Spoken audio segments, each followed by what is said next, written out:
pertama saya sampaikan kepada Pak Jimmy Siswanto Juwana sebagai mentor kami, sebagai pengawas kami juga, dan banyak yang kami diskusi dengan beliau mengenai hal kelaikan fungsi bangunan gedung. Pertama, saya mau mencoba untuk men-share dulu bahwa AKBG adalah wadah informasi bimbingan teknis mengenai kelaikan bangunan gedung atau kelaikan bangunan gedung untuk bicara mengenai dukungan aturan undang-undang yang berlaku di Indonesia tentang penyelenggaraan kelaikan fungsi bangunan gedung. Dan ini juga kita mencoba untuk memberikan informasi terkini mengenai aturan dan regulasi terkait dengan undang-undang. Dan ini bicaranya adalah tentang teknis kelayakan dan sertifikasi kelaikan fungsi bangunan gedung yang berhubungan dengan kemajuan perkembangan teknologi, pelaku bisnis, masyarakat, juga memberi pengetahuan serta informasi mengenai pengetahuan teknologi kekinian mengenai hal yang sifatnya teknis terhadap bangunan itu sendiri melalui media workshop dan seminar. Maka kami akan berencana akan melakukan periode ini kurang lebih per 34 hari atau 36 hari per bulan, kurang lebih begitu. Oke, next. Sebenarnya kelaikan bangunan gedung itu atau kelaikan bangunan gedung itu definisinya sederhana ya, bahwa ini adalah bangunan yang dibuat oleh manusia yang memiliki dinding atap didirikan secara permanen di satu tempat. Maka bangunan itu disebut rumah atau gedung atau bangunan gedung yang memiliki sarana prasarana infrastruktur dalam suatu kehidupan manusia. Hal ini juga memiliki awal dari PBG atau YB yang sekarang namanya PBG, Persetujuan Bangunan Gedung, yang pasti kita semua sudah tahu. Dan PBG ini adalah satu izin dan SLF itu adalah bagian dari PBG itu. Maka sertifikat layak fungsi itu menyebutkan suatu kelaikan fungsi bangunan gedung yang diterbitkan apabila memenuhi standar teknis.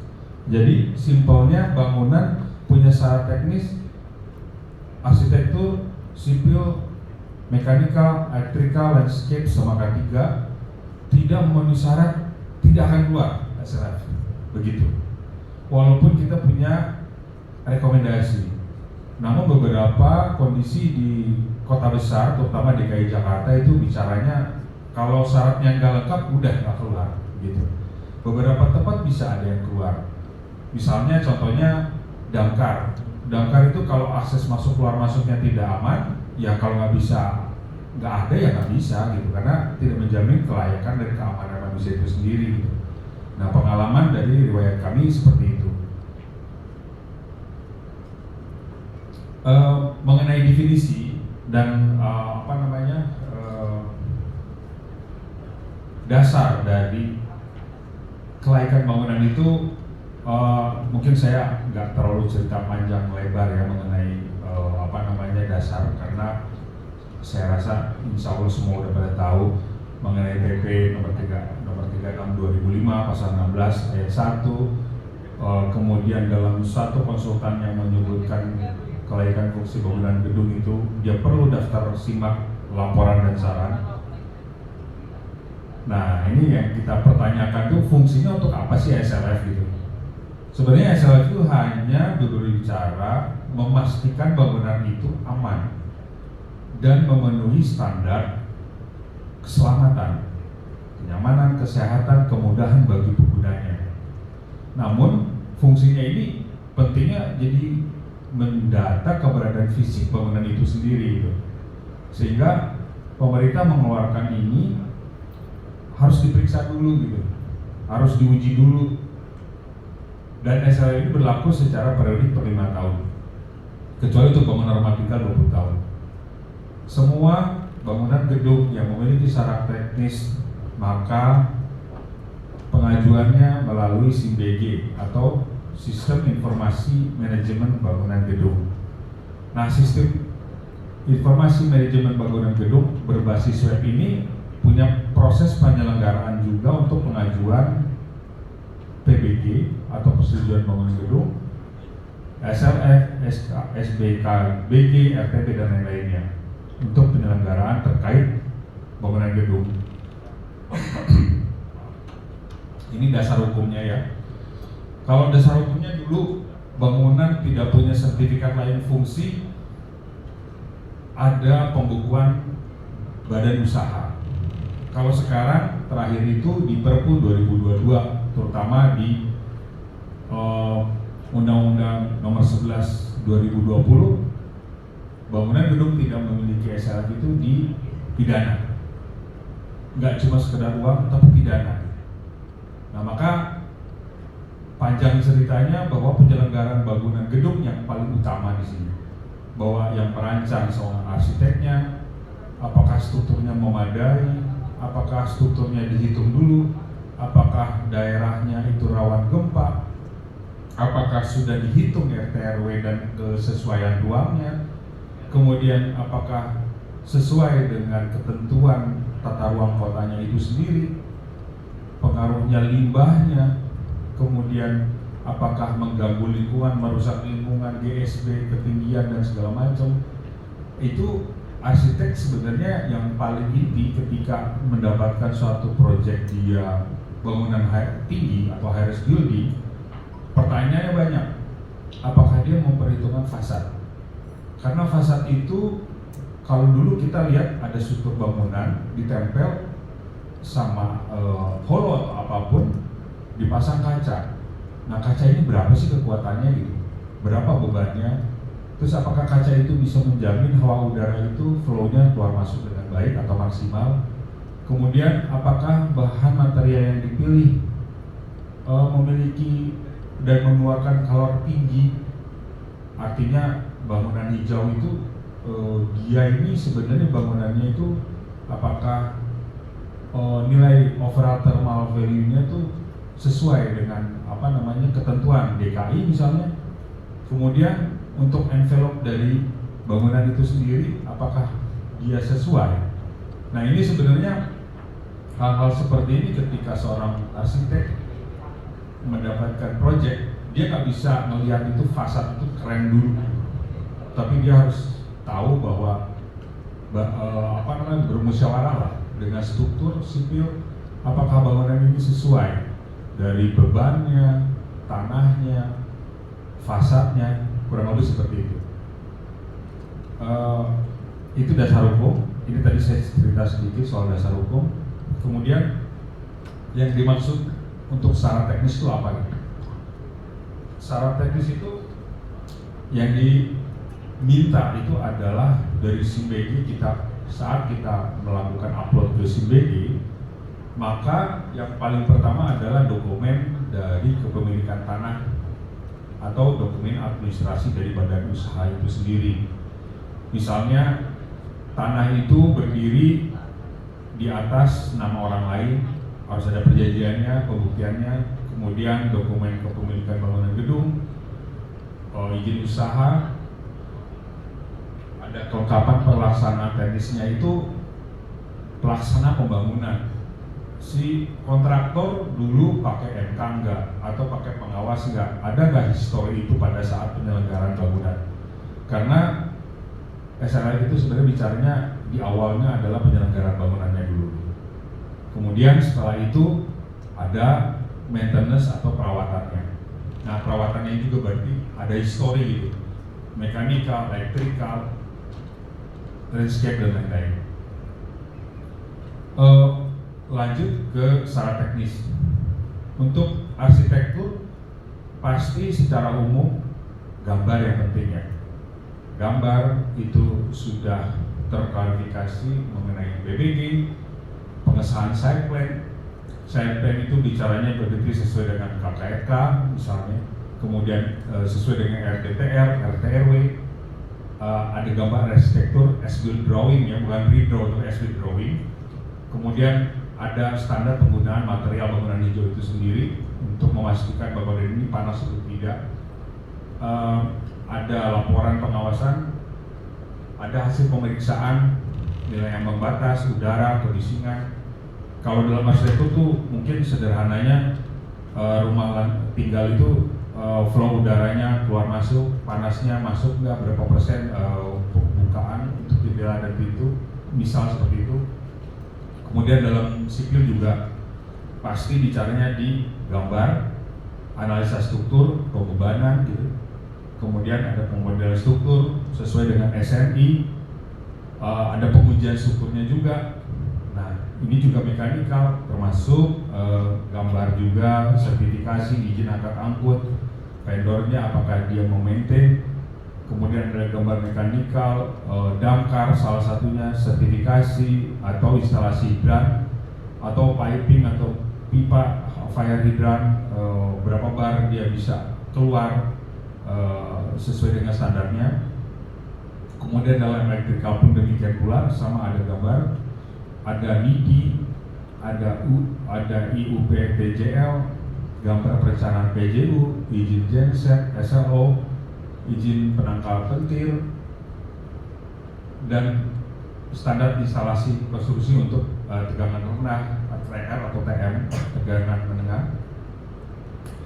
Untuk tata ruang luar apa sih secara teknisnya? Sama juga, ada gambar, ada instalasi air bersih, diagram sistem pengolahan air bersih, gambar instalasi air kotor, izin pemeriksaan nilai ambang batas air kotor, atau gambar sistem penyaluran air hujan, UKL, UPL, AMDAL, IPAL termasuk, ada izin AMDAL laling, pel banjir, site plan, sertifikat untuk kelaikan pengoboran sumur dalam misalnya, PDAM, gambar denah pengolahan B3, limbah, ground tank, dan lain-lain.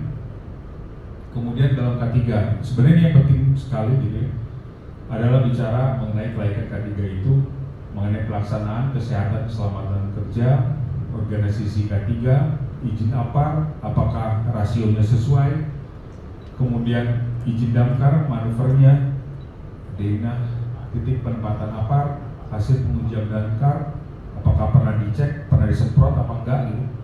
Kemudian denah evakuasi, ada rambu, ada marka, ada rambu yang sifatnya jelas atau penggunaan bahan material yang tahan api, laporan inspeksi berkala, dokumen pemeliharaan, perbaikan, dan manajemen penanggulangan pemadaman kebakaran. Oke, ini secara umum bahwa secara teknis itu bicaranya adalah denah, tata ruang, material, fasad, pondasi, dinding, struktur atap, lift, eskalator, AHU, plumbing, listrik, penangkal petir, genset, IPAL, air bersih, air kotor, evakuasi, rambu, marka, APAR, damkar. Secara umum, secara teknis itu gitu. Kemudian nanti kita bertanya gitu, kalau udah gambar lengkap sesuai nggak kaidah gitu. Ini pertanyaan-pertanyaan secara teknis yang akan menjadi implementasi pada pelaksanaannya. Terus aliran udara alami masuk nggak atau keluar nggak? Karena umumnya bangunan itu sudah ditutupi oleh kaca. Nah ini kaca ini bicaranya masuk keluar bagaimana gitu? Apalagi bangunan yang sudah terbangun. Kalau yang baru mulai dibangun, akan dibangun, saya nggak yakin izinnya mudah keluar gitu. Kemudian material itu punya efek panas itu berlebih apa tidak. Kemudian ada administrasi lengkap, apakah update ketika SLO berbicaranya izinnya 20 tahun. SLO-nya harus nggak diupdate, misalnya seperti itu. Kemudian ini juga yang penting adalah okupansi. Okupansi seimbang apa tidak? Seorang arsitek merancang pabrik untuk bangunan produksi 1.000 orang. Ketika bicara 1.000 orang, ternyata dia penambahan. Dia rubah itu, dia bikin bangunan baru, yang 1.000 di situ dipindahin, diganti dengan 1.500 orang. Bangunan itu kuat. Tapi okupasinya seimbang nggak? Enggak, karena dulu dirancang nggak 1.000 orang. Nah ini hubungannya ke sana ketika ada perubahan-perubahan. Itu baru pabrik yang 1.000 orang. Tapi kalau untuk hotel yang 18 lantai, 20 lantai ke atas, bagaimana itu okupansi? Karena okupansi itu ada beban dari bangunan struktur itu sendiri, beban dari fasadnya itu sendiri, beban manusia yang beraktivitas itu sendiri, belum beban dari angin ataupun gempa. Maka pengawas itu sepertinya judulnya adalah pembebanan rata, padahal tidak merata. Apalagi ada perubahan. Kira-kira itu untuk bicara okupansi, keseimbangan seperti itu. Kemudian dulu waktu ngebangun ada pengawas nggak? Ada MK nggak? Nah, ketika bicara seperti itu, struktur kuat, apakah menjamin aman? Struktur ada sesuai nggak sama SNI? Dan analisanya sesuai kaidah nggak? Karena kenyataannya perhitungan struktur itu ada aplikasi, kita bisa masukin aplikasi, tapi kenyataannya masuk aplikasi itu merah gitu. Artinya tidak, kekuatannya itu tidak memadai. Tapi kenyataannya bangunan berdiri aman gitu. Nah, ini analisa struktur adalah hal yang sangat penting. Ketika saya dulu merancang, saya nggak mau tahu, pokoknya around struktur, saya pengen bentuk seperti itu. Tapi kenyataannya bahwa seorang arsitek dan struktur itu harus seimbang. Seperti contohnya Zaha Hadid. Zaha Hadid itu dia merancang itu udah bebas karena dia pinter struktur, ngerti struktur, makanya bentuknya bebas. Kurang lebih seperti itu ya. Kemudian juga ada daya dukung tanah. Apakah tanah ini yang dibangun dalam suatu perencanaan sesuai dengan tata ruang? Apakah masuk rawan bencana? Apakah termasuk rawan gempa? Ada lagi usia bangunan. Usia bangunan itu menurut undang-undang itu 50 tahun. Kalau dari 50 tahun, kata Pak Jimmy udah 0. Nah, ini bicara 0 itu gimana ini? Apakah bangunan itu seperti riwayat kami pernah ada di Keramat Raya Senen, itu bangunan lama, dibangun itu tahun 1974. Sampai pada saat kami melaksanakan inspeksi pun bangunan itu tetap kuat, bagus. Memang tidak ada penurunan karena memang daerah menteng situ nggak pernah ada yang namanya banjir. Cuma apakah menjamin sudah 50 tahun usia bangunannya sudah 48, kurang lebih 48 tahun, dan itu bangunannya milik swasta. Kalau milik pemerintah 50 tahun udah dianggap nol. Maka bagaimana? Apakah masuk cagar budaya apa tidak? Nah, ini hal-hal yang sifatnya lebih ke detail. Kemudian apakah tahan gempa? Tadi udah. Kemudian tata ruang dan zona sesuai, penghijauan atau perkerasan sesuai aturan nggak? Kalau 30% RTH, apakah di pabrik kawasan industri 10%? Itu tahun 2009 undang-undang. Kemudian ada terakhir adalah mengenai mobil damkar, aksesnya lancar apa tidak, apa hidran, apakah IPAL, instalasi pengelolaan air limbah tidak mencemari lingkungan. Terakhir adalah tertib laporan pemeliharaan. Nah, ini akan menjadi suatu pertanyaan ketika building manajemen akan bertanya, apakah syarat tidak lengkap itu bagaimana? Gitu. Menjamin nggak SLF terbit? Kajian teknis itu berapa lama sih yang dikaji? Gitu. Kemudian bagaimana nih dinas teknis dan PTSP? Apakah verifikasi teknis namun sebagai belum terbit misalnya? Apakah sesuai RT RW daerahnya memang gempa dan rawan gempa? Apakah kategori bangunan itu ada rusak, ringan, sedang, berat gitu? Ketika bicara rusak ringan, berapa persen sih yang disebut rusak ringan? Karena kami juga sering menemukan kondisi di lapangan ada struktur yang meleduk. Namun mohon maaf saya tidak capture untuk PP nomor 16 bahwa kategori ringan itu sampai 30%, bila sampai 30%. Tapi kalau udah naik ke sedang mungkin nggak bisa tuh, mungkin dikurangi dokumentasi, apakah memang diganti gitu, atau dirubah. Kemudian ada retribusi, juga persoalan luasan tidak sama dengan fakta. Bangunan itu dulu IMB namanya, dia dibangun 100 meter persegi. Pada saat kita cek, ternyata bangunannya 150 meter persegi, ada sisa 50 meter persegi. Bagaimana nih penyelesaiannya? Kan gitu. Kemudian ini juga hubungannya kebijakan di tiap daerah ya. Parameter desain itu awal struktur bagaimana? Studi pembebanan struktur apakah sesuai dengan 1727 2019 ataupun 2020? Dan bagaimana kelayakan itu kalau belum terpenuhi? Dan peran PU atau dinas terkait terhadap sinergi pusat apakah membantu atau tidak?